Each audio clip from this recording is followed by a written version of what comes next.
Hello guys, कैसे आप सब लोग। आई होप आप लोगों की एग्जाम्स की तैयारी बहुत ही अच्छी चल रही होगी। देखो, इस वीडियो में ना मैं बात करने वाला हूँ कि कैसे आप लोगों के जो हमारे एग्जामिनर्स होते हैं वो आपको उनका क्या मतलब पर्सपेक्टिव होता है जब वो आपका एग्जाम चेक करते हैं, और कैसे हमारी जो छोटी छोटी चीज़ें होती हैं यही चीज़ें ना आपके मार्क्स हमारा 10 से 15% तक इंक्रीज हो सकते हैं आपके मार्क्स। ठीक है, तो सबसे पहले जो हमारे जो पहली चीज़ होती है ना कि हम आंसर्स कहाँ से लिखें। हमने कोई चीज़ कहीं से पढ़ी हुई है या हमने कोई चीज़ कोई दूसरे, या हमारे जब होता है ना बहुत सारे बच्चे, मैंने देखा गया है हमारे टाइम पे क्या करते थे, बहुत सारे बच्चे की ना एग्जाम्पलर से पढ़ते थे या कोई भी एक्स्ट्रा चीज़ें होती थी जो हमारी एक्स्ट्रा हमारी जो बुक्स होती थी सारी उनसे मतलब उन सारी चीज़ों से पढ़ते थे। पर पता है ये चीज़ है ना, उनको जब एग्जाम्स में जब हमारे चेक हुए ना, हमारे उनको स्कूल एग्जाम्स में तो उनको मार्क्स मिल गए। ठीक है, बट जो हमारी जो चीज़ आई, जो हमारे बोर्ड्स में एग्जाम गए हो ना, उनके उनके जो मतलब नंबर थे ना, उनको खुद एक्सपेक्टेशन नहीं थी कि उन लोगों से कि उन्होंने जैसे कि आंसर लिखे थे, उनके आंसर में कुछ गलत नहीं था, मतलब अच्छा लिखा था उन्होंने आंसर। बट ये कहते हैं उनका जो बिल्कुल पॉइंट था, जो हमारे एनसीईआरटीज में चीज़ें है ना, उन वो उस चीज़ से ना बाहर बिल्कुल उन्होंने सारी चीज़ें लिख दी। ठीक है, तो आप लोगों को सबसे ज़्यादा ध्यान रखने वाली चीज़ क्या है कि आप लोगों को जो भी लिखना है सब कुछ मतलब ट्राई करिए ना। एनसीईआरटी में जो चीज़ें हैं, एनसीईआरटी में मतलब ज़्यादातर जो हमारी चीज़ें हैं ना, टॉपिक्स हैं या हमारे एनसीईआरटी में जो भी चीज़ें हैं सब कुछ रिलेटेड हमारे एनसीईआरटी से लिखिए। ठीक है, ट्राई करिए कि एनसीईआरटी के हमारे जो पॉइंट्स लिख सकते हैं। ऐसा देखा गया है कि सारे हमारे जो एग्जामिनर्स होते हैं उनको हमारे एनसीईआरटी को देख के चेक करते हैं। ठीक है, उनको भी मतलब एनसीईआरटी की नॉलेज होती है ज़्यादातर, बेसिक नॉलेज। एनसीईआरटी एक ऐसी बुक होती है जिसको मतलब सबको ना बेसिक नॉलेज सबको होती है उस चीज़ की। ठीक है, तो एनसीईआरटी को अगर एग्जामिनर देखेगा कि हाँ बच्चे ने भी जब एनसीईआरटी से आंसर लिखा है ना, तो आपके यहाँ पर एक पॉजिटिव एंड मिल जाता है आप लोगों के, आपके मार्क्स यहाँ पर बढ़ सकते हैं। ठीक है, पहली बात ये हो गई कि आपको जो भी आंसर लिखेंगे या कोई भी आप आंसर लिख रहे हैं तो ट्राई करिए एनसीईआरटी के आसपास से ही चीजें लिखें। अब जो हमारी जो दूसरी चीज है ना, जो कि आपको ध्यान रखनी है ना, आपको फॉर एग्जाम्पल ना, आपको कोई क्वेश्चन है, आपने उसको सॉल्व करने आ गए, आप उसको सॉल्व करने लगे। ठीक है, आपको ना उसका लास्ट में मतलब कोई स्टेप्स थे ऐसे या आप भूल गए उसे। ठीक है, आपको वो स्टेप्स नहीं आ रहे उस टाइम पर, तो आपको ना पूरा क्वेश्चन नहीं छोड़ के आना है कि आप लोग को अगर थोड़े बहुत भी स्टेप्स आते हैं ना, क्योंकि एनसीईआरटी जो हमारा सीबीएसई की जो वेबसाइट्स है ना, तो उसमें क्लियरली लिखा है आपके जो स्टेप्स के आपको मार्क्स मिलेंगे, आपको स्टेप्स के मार्क्स मिलने वाले हैं। ठीक है, आपको इसलिए नहीं डरना कि यार मेरे को ना आंसर नहीं आया या मैंने ऊपर का जो इतना सब करा वो वेस्ट चला गया, मेरा टाइम वेस्ट हो गया, ऐसा कुछ नहीं होता है। आपको जितना अपने काम करा हुआ है ना, जितना आपने फॉर्मेट लिखा हुआ है, जितने हमने चीजें लिखी हुई है, आपको उसके हर स्टेप के सीबीएसई आपको पर्टिकुलर उतने मार्क्स देगा। ठीक है, आपको इस बात की बिल्कुल टेंशन नहीं लेनी है यार मुझे सिर्फ आंसर नहीं आया तो मैं पूरा क्वेश्चन छोड़ के आ गया।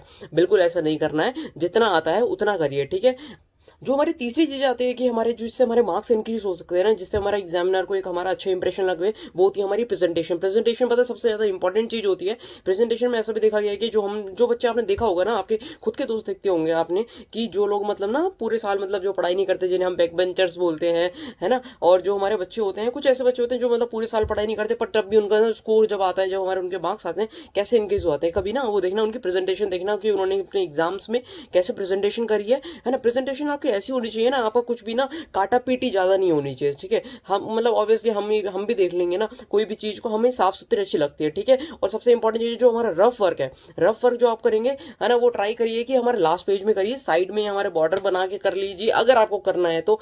है ना, वैसे मैं बोलूंगा कि लास्ट पेज में करिए। ठीक है, लास्ट पेज में आराम से रफ करिए, साइड में करने से ना तो आपकी जो you can say that presentation है वो इफेक्ट होती है। ठीक है, वो पर्सनली मैं खुद कहूंगा कि वो अच्छी नहीं लगती है। आप लास्ट पेज में हमारे रफ वर्क करिए, वो ज्यादा बेटर है। ठीक है, और जो एक हमारी इंपॉर्टेंट चीज़ है कि ना बहुत सारे बच्चों को फॉर एन एग्जाम्पल ना, उन्होंने जैसे कि पेपर देखा है ना, उन्होंने मतलब जैसे कि कोई एक सेक्शन है, पर्टिकुलर सेक्शन ए सेक्शन है, उसमें उनका क्वेश्चन देखा, उनको नहीं आ रहा वो चीज़, तो पता है घबराना नहीं है यार, है ना, दूसरा क्वेश्चन पे जाओ। ये नहीं कि आप लोग ना पहले क्वेश्चन देख के आप लोग सारा डर गए कि यार नहीं यार मेरे को ना होगा नहीं, या आपको आज से लग रहा है कि यार मुझे ना इसकी थोड़ी बहुत चीज़ें पता है और बाकी कुछ पता ही नहीं है। यार पता है उसकी ना, अगर आपको थोड़ी बहुत चीज़ें भी पता है ना, अगर आप वो लिख दोगे ना, आपको उसके भी मार्क्स मिलेंगे। क्योंकि पता है आपको जो सीबीएसई के हमारे जो सारे टीचर्स होते हैं, जो कि हमारे चेकिंग करते हैं, हमारे जो टीचर्स, वो सब ट्राई करते हैं कि इस बच्चे को कैसे ना कैसे करके पास कर, मतलब ज्यादा से ज्यादा मार्क्स दिए जाए। और अगर फॉर एन एग्जाम्पल अगर कोई बच्चा मतलब फेल हो रहा है या कुछ, वो भी ट्राई करते हैं अपने अपने बेस्ट एंड से कि वो बच्चे को ज्यादा से ज्यादा मार्क्स दे सकें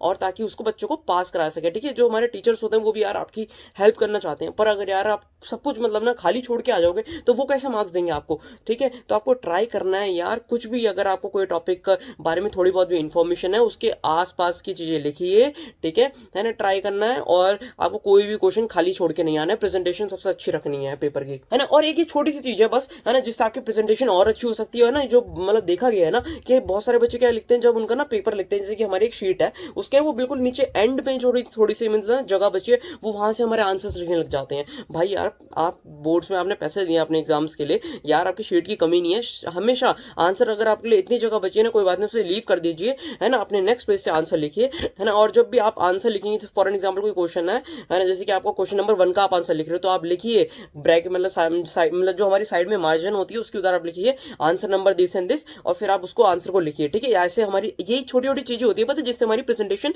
अच्छी होती है ना।